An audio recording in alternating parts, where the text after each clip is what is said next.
Hello मित्रों, हमने अपने पिछले वीडियो में समास के विषय में चर्चा की थी।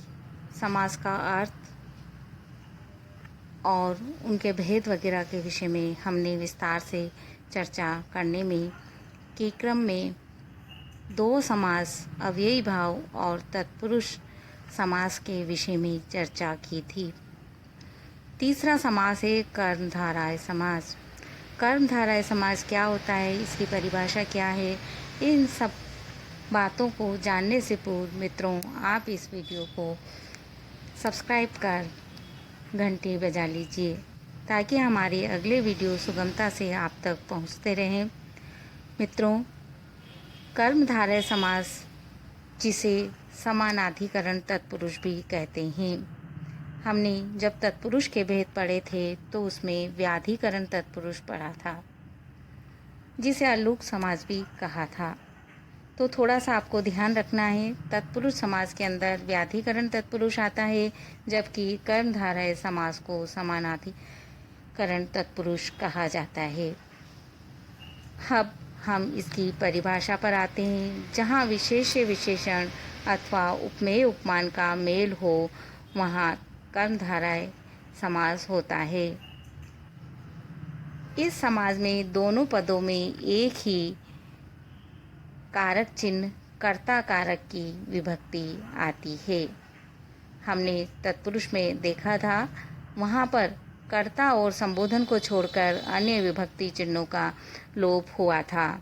अब जो कर्ता वहाँ छूट गया था, कर्मधारय समास के अंतर्गत उसी कर्ता कारक की स्थिति देखने को मिलती है। इसकी एक विशेषता यह भी होती है कि दोनों जो शब्द हैं वह लिंग वचन में समान होते हैं। इस तरह समानाधिकरण तत्पुरुष अर्थात कर्मधारय समास जहाँ विशेष्य विशेषण का मेल हो, दोनों पदों में एक ही कर्ता कारक की विभक्ति आती हो और लिंग वचन में समान हो, वहाँ कर्मधारय समास होता है। जैसे हम आगम से समझते हैं, नील कमल, नीला कमल, यहाँ पर नीला भी और कमल भी दोनों का ही यदि हम देखें तो लिंग और वचन एक समान हैं। तो ऐसी स्थिति में यहाँ पर जो समास होगा वह है कर्मधारय समास। कमल है, कैसा है, नीला है, विशेष्य और विशेषण का मेल हो रहा है।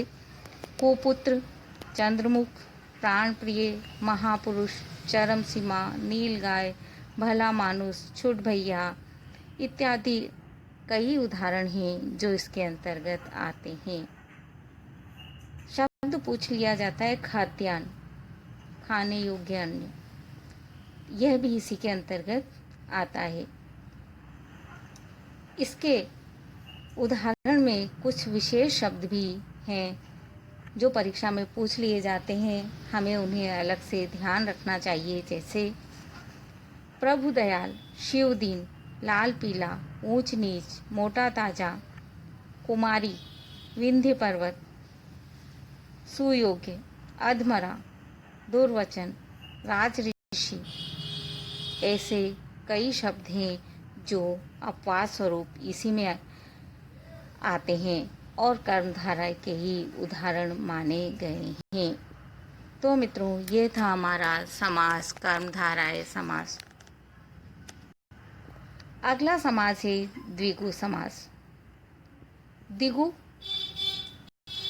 अर्थात ऐसा समास जिसमें पहला पद संख्यावाची हो और विग्रह करते वक्त समाहार या समूह लिखना होता है। बहुत आसानी है याद करने के लिए। अव्ययी भाव के अंतर्गत हमने देखा था, पहला पद प्रधान था, तत्पुरुष में दूसरा पद प्रधान था, कर्मधारय समाज में विशेष्य विशेषण का योग था और द्विगु समाज के अंतर्गत पहला पद संख्यावाची हो। पहला पद संख्या है तो हमें फटाफट पता चल जाएगा कि यहाँ पर द्विगु समास है। और विग्रह जब हम इसका करेंगे समस्त पद का तो हमें समाहार या समूह शब्द लिखना होता है। यह यहाँ याद रखने योग्य बात है। दो प्रहर का समूह, चौमासा 4 महीनों का समूह, त्रिलोक 3 लोकों का समूह, चौराहा 4 राहों का समूह, पंचवटी सप्तऋषि, अष्टसिद्धि, नवरात्र, दुपट्टा, तिपाई, अष्टाध्यायी, त्रिभुवन, पसेरी, सतसई आदि अनेक उदाहरण आपको इस समास के मिल जाएंगे। इस तरह मित्रों हमने अभी तक 4 समास पढ़े। अव्ययी भाव जिसमें पहला पद प्रधान था और अव्यय था, दूसरा तत्पुरुष समास जिसमें दूसरा पद प्रधान था और पहले पद की विभक्ति चिन्हों का लोप हुआ था, जिसमें हमने कर्ता और संबोधन को छोड़ दिया था। कर्मधारय में कर्ता विभक्ति प्रयुक्त हुई थी और विशेष्य विशेषण का मेल था। द्विगु समाज में प्रथम शब्द संख्यावाची होता है और विग्रह करने पर समाहार या समूह शब्द लिखना होता है। मित्रों, हम शेष 2 समास के विषय में चर्चा अपने अगले वीडियो में करेंगे।